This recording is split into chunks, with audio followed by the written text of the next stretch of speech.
네, 이 시간 누가복음 말씀 84번째 시간으로 하나님께서 오늘 본문 말씀 짧지만 1절과 2절 말씀을 통해서 저와 여러분에게 주시는 메시지를 함께 나누고 전하도록 하겠습니다.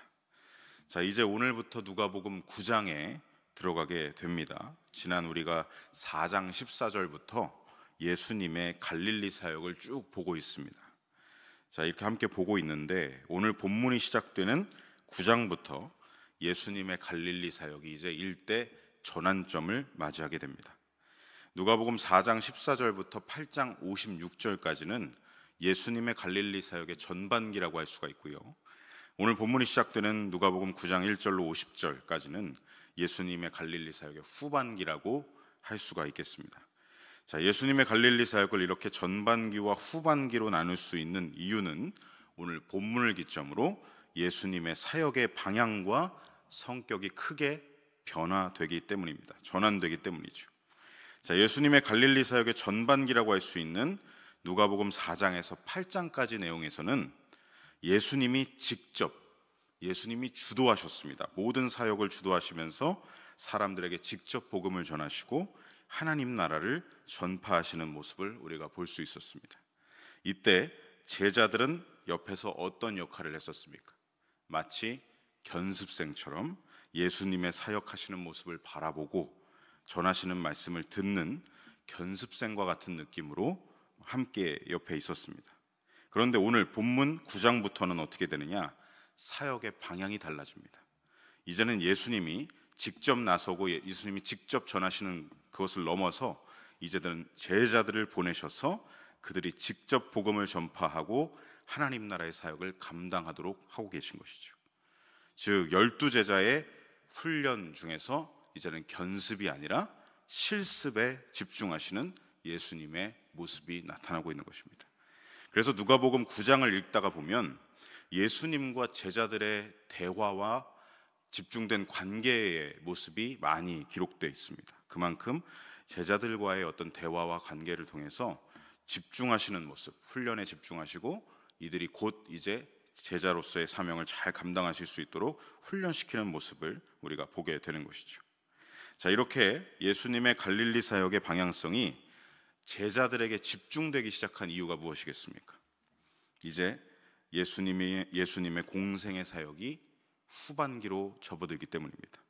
이제 십자가 사건까지 약 1년여 정도를 남겨둔 그런 시점이었기 때문이죠.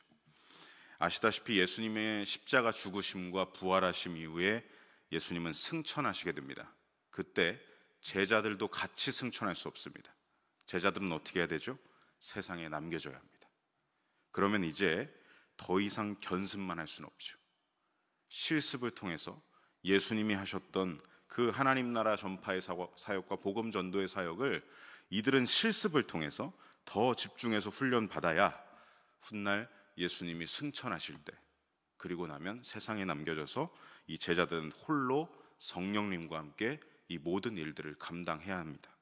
그렇기 때문에 이제는 집중된 훈련과 실습을 통해서 사도의 사명과 사역을 잘 감당할 수 있도록 예수님이 제자들에게 초점을 맞추기 시작하신 것이죠. 그래서 9장의 시작인 오늘 본문 1절을 보시면 예수님이 예수님의 12제자를 불러 모으셨다라는 장면이 기록되어 있습니다. 우리 오늘 본문 1절과 2절 말씀을 우리 천천히 함께 다시 읽어보겠습니다. 예수님께서 12제자를 불러 모으사 모든 귀신을 제어하며 병을 고치는 능력과 권위를 주시고 하나님의 나라를 전파하며 앓는 자를 고치게 하려고 내보내시며. 자, 1, 2절에 예수님이 제자들에게 해주신 일이 기록되어 있습니다. 자, 동사 세 가지가 나와 있죠. 곧 노란색 글씨로 표기된 불러 모으사, 주시고 내보내시며 라는 이 세 가지 동사, 예수님이 제자들에게 하신 이 세 가지 일을 오늘 하나씩 살펴보고자 합니다. 자, 우리 먼저 첫 번째, 예수님은 제자들을 불러 모으셨습니다. 자, 이 제자들을 불러 모으신 장면은 우리가 사실 지난 누가복음 6장 12절로 16절에서도 한번 봤던 장면입니다. 우리 누가복음 6장 12절 함께 읽어보겠습니다. 이때 예수님께서 기도하시러 산으로 가사 밤이 새도록 하나님께 기도하시고 자, 예수님이 깊이 하나님께 기도하셨던 이유, 누구를 사도로 세워야겠습니까? 하나님 아버지께 물으시기 위해서, 하나님의 뜻을 알기 위해서 깊이 기도하시는 장면입니다. 그리고 다음 13절을 읽어보면, 함께 읽어보겠습니다. 밝음에 그 제자들을 부르사 그 중에서 12를 택하여 사도라 칭하셨으니. 자, 날이 밝아오자 예수님이 응답을 받으신 것 같습니다. 그래서 제자들을 다 불러 모으셔서 그 중에서 12를 택하여 사도라고 칭하여 주셨습니다. 자, 당시 예수님은 많은 제자들 중에 12명을 사도로 세우시고 그들에게 특별한 훈련을 시키신 다음 세상에 보내실 계획을 이제 세우신 것이죠. 자, 여기서 우리가 제자와 사도라는 말을 구분할 수가 있는데, 여러분, 먼저 제자는 어떤 사람이겠습니까? 제자는 예수님을 따라다니면서 예수님 곁에서 그분의 가르침을 받는 사람입니다. 그러니까 예수님이 훈련시키는 과정 중에 있는 사람이 제자인 것이죠. 자, 여러분, 그러면 사도는 무엇이겠습니까? 사도는 어떤 사람이겠습니까? 사도는 이제 그동안 훈련받은 제자가 예수님으로부터 세상에 보냄을 받는 겁니다. 세상으로 나아가는 것이죠. 제자는 언젠가 반드시 사도가 되어야 됩니다. 언제까지나 제자로 머물 수 없고 사도로 나아가야 된다는 것이죠. 세상에 나아가야 됩니다. 훈련받은 것을 가지고 세상에 나아가야 한다는 것이죠. 오늘날에도 여러분, 의사나 목사가 되는 과정을 보면, 이제 의사가 되는 과정을 먼저 살펴보면, 의사는 이제 수능을 치른 후 의대에 합격을 해서 의대생 생활을 6년 동안 하게 된다고 합니다. 그리고 6년을 마치면 국가시험에 또 합격을 해야 하고, 그 합격을 하고 나면 수련의, 인턴이라고 하죠. 그 과정을 1년 정도 해야 됩니다. 그 후 끝나는 게 아니라 전공의 필기 시험에 합격해서 레지던트로 또 3년에서 4년을 보내야 됩니다. 그 후에 전문의 자격 시험에 또 합격을 해야 하고, 거기에 합격하면 또 되는 게 아니라 펠로우, 전임의로 1년에서 3년의 기간을 또 보내야 된다고 합니다. 그 후에 세부분과 전문의 시험에 합격한 후에야 전문의가 될 수 있다고 합니다. 전체 과정을 보면 11년에서 14년 정도가, 그러니까 한 번도 떨어지지 않고 쭉 가야 11년에서 14년 정도가 걸린다고 하죠. 과정마다 시험이 있고 평가가 있고, 또 그렇다고 시험 평가를 다 잘 봤다고 끝나는 게 아니라 병원마다 정원이 있어서 그걸 넘어서야만, 그 정원 안에 들어가야만 이 과정을 하나하나 다 치러낼 수 있다는 것이죠. 자, 전문 의사로 이렇게 훈련되는 기간이 이렇게 길고 매우 험난하지만, 여러분, 무엇이 있습니까? 언제까지나 훈련 기간에만 머무는 게 아니라 이 훈련이 잘 훈련 가운데 성실하게 잘 수행해 나가면 결국에는 어떻게 되느냐? 마지막에 의사로 보냄을 받아야 된다는 것이죠. 의사로 나가야 된다는 것입니다. 언제까지나 의대생에 머물 수 없습니다. 언제까지나 인턴, 레지던트, 펠로우에 머물 수 없습니다. 훈련의 과정에만 머무는 게 아니라 성실하게 모든 과정을 잘 훈련받은 뒤에는 사람들의 생명과 건강을 위해 보냄받은 자의 사명을 감당하는 게 바로 의사로 활동을 해야 한다는 것이죠. 오늘날 목사 안수를 받고 목사로 보냄을 받는 것도 마찬가지입니다. 저는 아시다시피 감리교 목사로 보냄을 받았습니다. 감리교 목사 안수를 받는 과정 또한 쉽지 않습니다. 물론 의사 선생님들만큼은 아니지만 쉽지 않습니다. 감리교 목사로 보냄을 받는 과정도 기본 10년 정도가 걸립니다. 수능을 치른 후 신학대학에 입학해서 학부생으로 4년을 이제 공부를 합니다. 이 4년 동안 신학 공부만 하는 게 아니라 교회에 가서 사역도 병행해야 합니다.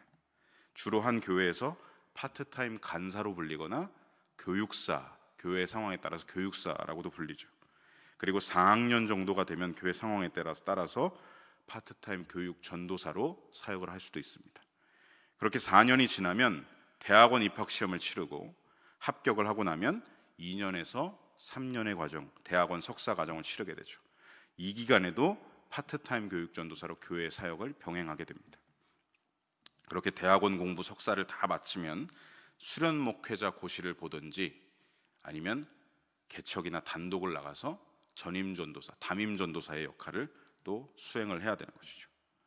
이 3년의 기간 동안 그렇게 매년마다 진급 시험이나 면접을 봐야 하고 신체 검사도 받고 정신 진단도 받고 상담도 받아야 됩니다. 그렇게 치르고 나면 다음 해 열리는 연회를 통해서 이제 목사 안수를 받게 되는데, 그 과정에서도 최종 면접과 자격 인준을 받아야만 목사 안수를 받을 수 있습니다. 그러니까 한 번도 떨어지지 않고 쭉 하면 10년 정도가 걸리는 과정인 것이죠. 이렇게 목사 안수를 받는 과정도 쉽지 않지만 여기서도 마찬가지입니다. 언제까지나 과정에만 머물 수 없습니다.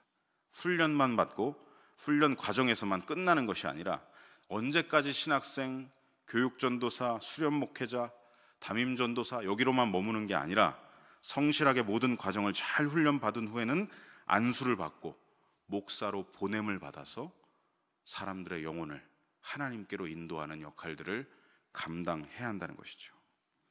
오늘 본문에 예수님이 불러 모으신 제자들도 언제까지나 가르침과 훈련만 받는 제자로 머무는 게 아니라 성실하게 예수님과 공생의 3년을 잘 훈련받고 나면 파송을 받아서 예수님께로부터 보냄을 받은 자, 사도로 세상에 나아가 주신 사명을 감당하고 활동해야 하는 것입니다.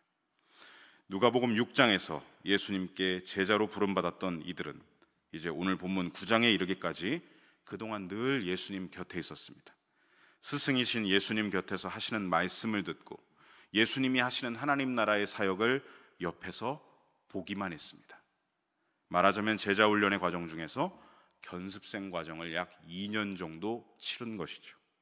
그리고 이제 예수님이 십자가에 달려 죽으시고 부활하시고 승천하시기 전까지 남은 공생의 기간 약 1년 정도의 시간 동안 이제 본격적인 실습 훈련이 시작되는 것입니다. 그들은 제자로만 머무는 게 아니라 사도로 보냄을 받아야 하기 때문이죠. 그래서 이제 남은 1년의 시간 동안 제자들은 예수님의 사역을 계속 보기만 하는 견습생이 아니라 본격적으로 직접 몸을 사용하고 마음을 다해 따라야 하는 훈련생, 실습생으로 최종 준비 과정을 마쳐야 했던 것입니다.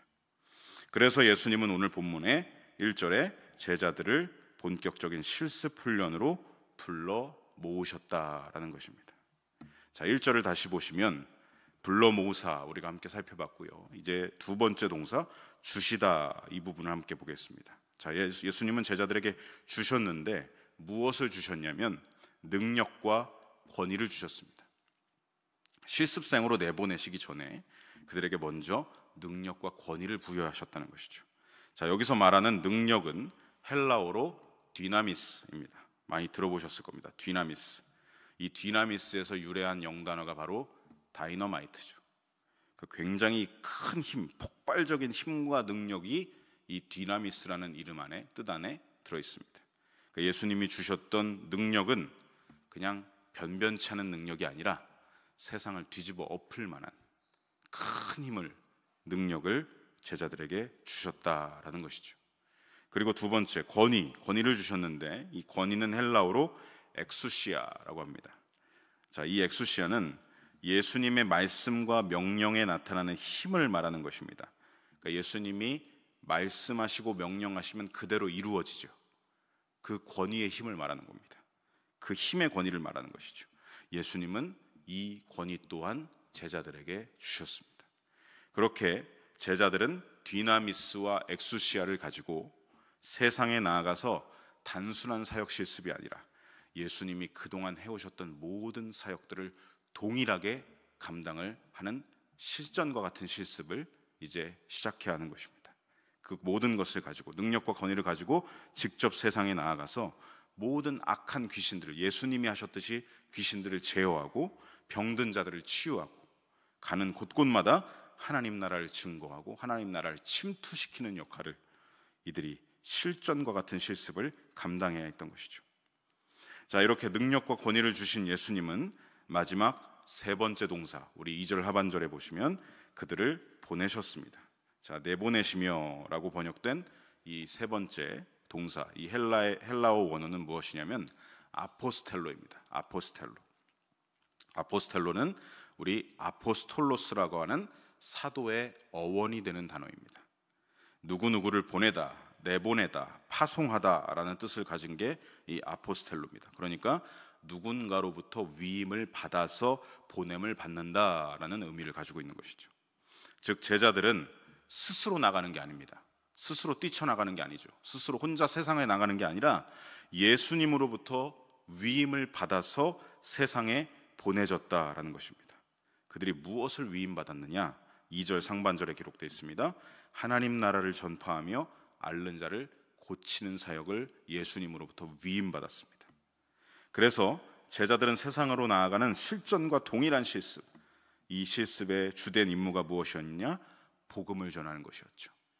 앓는 자를 고치고 귀신을 제어하는 일이 중요한 게 아니라 그건 복음을 전파하고 하나님 나라를 전하는 일에 포함된 일입니다. 이적과 기적이 표면상으로 드러나는 게 중요한 게 아니라 그 모든 게 사실 복음 전파 안에 들어있다는 것이죠. 하나님 나라가 임하면 이런 일이 일어나는 거야 라고 보여주시는 것이지 그 일이 중요하다는 게 아니라 그 일은 포함되어 있다는 겁니다. 그들이 망각해서는 안 되는 위임받은 주된 임무가 무엇이었느냐? 복음을 전함으로 하나님 나라를 전파하는 것입니다. 여러분, 하나님 나라는 어떤 나라입니까? 하나님이 통치하시는 나라죠. 그들은 이제 그냥 보통 평범한 신분이 아닙니다. 왕이 보내는 사도입니다. 왕이 세상에 보내는 사도가 되어서, 보냄받은 자가 되어서 하나님이 이 세상을 통치하고 계신다, 이것을 자신의 말과 몸과 삶을 다해 전해야 하는 사명을 부여받고 있는 것입니다. 하나님의 통치가 도래했다. 예수님을 통해서 이 땅에 하나님이 오셨고 하나님 나라가 임했다. 빛이신 하나님의 통치가 임했기 때문에 사람들을 사로잡고 있었던 그 악한 영의 권세들, 죄와 사망의 권세들, 그 모든 것들이 물러가고 이제는 하나님이 이 세상을 통치하시는 것이다. 이 복음을 그들은 모든 것을 쏟아부어서 전해야 했다는 것이죠. 요한일서 3장 8절, 하나님의 아들이 나타나신 것은 마귀의 일을 멸하려 하십니다. 우리 지난번에도 봤던 말씀입니다. 하나님의 아들이 세상에 오신 것은 마귀의 일을 멸하고 마귀의 세상 권세를 멸하고 하나님의 권세와 통치를 이 땅에 선포하시는 것입니다. 이제 사도는 그 역할을 감당해야 합니다. 예수님이 승천하시고 나면 사도들이 이 일들을 감당해야 하는 것이죠. 결코 쉽지 않기 때문에 능력과 권위를 주시는 것입니다. 자기 힘으로는 감당할 수가 없는 일이기 때문에 이 영적인 권세를 어떻게 이길 수가 있습니까? 하나님이 주신 능력과 권세가 있어야만, 권위가 있어야만 이 모든 일들을 이겨내고 승리할 수 있는 것이죠. 그래서 예수님은 불러 모으시고 능력과 권위를 주시고 이제 세상에 보내시는 실전과 같은 실습으로 내보내시는 것입니다. 오늘 본문 말씀을 맺으면서 주신 말씀을 저와 여러분의 삶에 함께 적용해 보겠습니다. 성도 여러분, 2000년 전 제자들, 사도들만 주님이 불러 모으시고 주시고 보내신 게 아니라 저와 여러분 역시도 오늘날 제자로 불러 모으셨고 진리의 말씀과 성령의 능력을 저와 여러분에게도 부어주시고 세상에 어떻게 하느냐? 하나님 나라를 선포하라고, 복음을 전하라고 보내고 계신 줄로 믿습니다. 성도를 불러 모으셔서 성도들의 모임인 교회를 세우신 이유는 이 땅에 하나님 나라를 확장하기 위함이십니다. 성도와 성도들의 모임인 교회는 2000년 전 예수 그리스도께서 이 땅에 오심으로 인하여서 하나님의 나라가 이미 시작되었다, 이것을 먼저 선포해야 하고 하나님이 이 세상을 다스리고 계신다는 진리를 내 삶을 통해 세상 사람들에게 전해야 하는 것입니다. 여러분, 우리가 신앙생활을 하게 된 이유는 단순히 나만 복받으라고 하신 게 아닙니다. 단순히 내 가족만 복받으라고 거기에서 멈추는 신앙에 머물라고 하신 게 아닙니다. 진리의 말씀과 성령의 권능을 받아서 땅끝까지 예수님의 복음의 증인이 되라고 우리를 불러 모으셨습니다. 예수님은 우리를 그래서 보내시는 것입니다. 그래서 우리는 어떻게 되느냐? 교회 안에만 머무는 게 아니라 불러 모으셔서 우리에게 성령의 능력과 말씀의 능력을 우리가 부여받았다면 이제 파송, 교회 밖으로 나아가서 하나님 나라를 내 몸과 삶을 다해 전해야 하는 것이죠. 이 원리는 오늘날에도 적용되는 것입니다.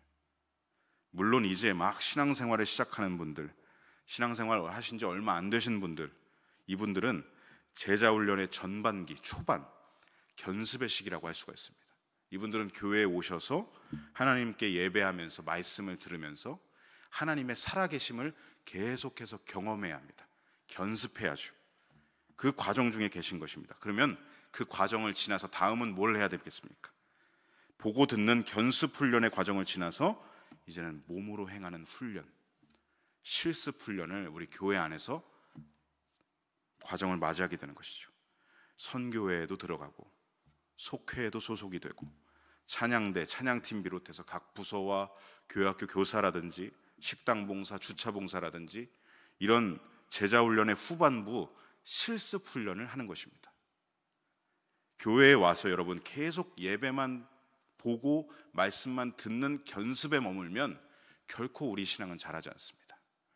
실습이 있어야 돼요. 내 몸과 마음으로 실습을 해야 합니다. 그래야 신앙이 점점 성숙해지고 성장하고 자라나는 것이죠. 많은 분들이 코로나 기간이 지나면서 그냥 예배만 보고 집으로 돌아가고 영상으로 예배만 보고 그냥 끝나는 그런 신앙생활에 머물고 계신 분들이 상당히 많습니다. 여러분, 그렇게 해서는 결코 신앙이 자라지 않습니다. 우리의 머리만 커질 뿐입니다. 우리가 받은 말씀과 성령의 능력을 가지고 실습을 해야죠.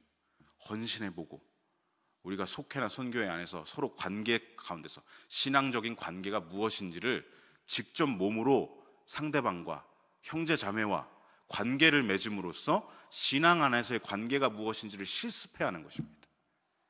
그리고 나서 봉사를 통해서 헌신이 무엇이구나, 이런 것이구나, 내 몸으로 체득해 나가는 것입니다. 자, 그렇게 제자훈련의 후반 과정이 지나면 이제는 어떻게 되겠습니까? 견습과 실습이 지나면 어떻게 되느냐? 이제는 세상으로 보냄을 받아야 합니다. 교회 안에서만 머물 수는 없는 것이죠. 밖으로 나아가서, 세상에 나아가서 우리가 견습받고 실습받은 그대로 성령의 능력과 말씀의 능력을 가지고 세상에 나아가서 세상을 변화시키는 사도로, 세상의 사도로 살아가야 한다는 것입니다. 아포스텔로, 주님께 보냄을 받은 자는 2000년 전 사도들 뿐만이 아니라 오늘날 모든 성도들이, 우리에게 베드로 사도는 말했습니다. 왕같은 제사장들이라고 했습니다. 세상에 나아가서 반드시 보냄받은 자의 사명을 다하고 충실하게 임무를 수행해야 하는 것이죠. 우리가 기본적으로 신앙생활할 때 교회에서만 신앙생활하고 멈추는 경우들이 많습니다. 주일에 내가 예배 다 드렸고, 주일에 내가 헌신 다 했고, 봉사 다 했고, 그랬으니 마치 다 할 거 다 했다라는 태도를 보이면서 월요일부터 나의 학교와 직장과 가정과 일터에 나아가서는 피곤합니다. 아무것도 안 하고 사람들에게 예민하고 짜증나게 굴고. 여러분, 그것을 하나님이 정말 기뻐하실까요? 교회에서 견습받고 실습을 받았다면 세상에 나아가서 동일하게 살아야 합니다. 복음은 교회 문턱을 넘어가야 합니다. 하나님 나라는 교회에만 있는 게 아니라 하나님 나라를 넘어서 세상에 확장되어야 되는 게 하나님 나라이죠. 우리가 교회 안에서 교회 안의 제자로만 남고 견습과 실습을 받고 그 다음 과정, 세상에 보냄을 받았는데 보냄받은 자로 살지 않는다면 무엇이 된다고 하셨습니까? 맛있는 소금이 된다. 세상 사람들에게 비난받고 짓밟히게 될 거라고 예수님이 말씀하셨습니다. 여러분, 명심하십시오. 우리의 신앙생활은 교회 안에서만 견습과 실습으로만 끝나는 게 아니라 반드시 주님으로부터 보냄받은 자의 사명을 세상 안에서, 세상 속에 가서 침투에 들어가서 하나님 나라를 우리는 전해야 하는 것입니다. 삶의 현장에서 복음을 전하고 하나님 나라를 살아내는 것까지가 신앙생활입니다. 교회 안에서만 열심히 세상에 나가서 내팽개치고 이게 아니라는 것이죠. 그래서 신앙생활이 쉽지가 않은 것입니다. 여러분, 하나님 나라는 교회 문턱과 교회 울타리를 넘어갑니다. 하나님 나라는 침노하신다고 했습니다. 세상에 침투에 들어가셔야죠.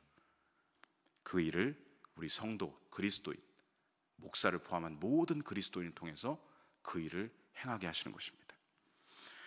여러분, 세상의 권세 잡은 자 사탄의 일을 우리는 중단시켜야 합니다.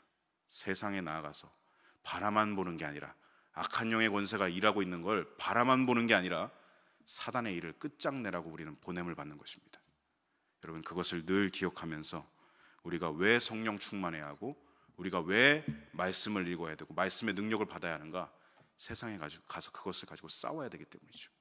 영적인 전쟁들을 세상의 현장에 나가서 싸워야 되기 때문입니다. 그것이 바로 주님이 우리를 성도와 교회로 부르신 이유이고 능력과 권위를 주시는 이유이고 보내시는 이유라는 것을 우리가 잊어서는 안 될 것입니다. 사랑하는 성도 여러분, 교회에서뿐만 아니라 하나님은 세상에서도 왕이십니다. 그것을 늘 잊지 마시고 나의 왕의 손을 꽉 붙잡고 나의 대장 되신 예수 그리스도와 함께 세상으로 나아가서 세상을 복음의 능력으로 변화시키고 성령의 충만함으로 변화시키고 예수님이 보이셨던 십자가 사랑으로 변화시키는 저와 여러분 되시기를 간절히 소망하고 축복합니다.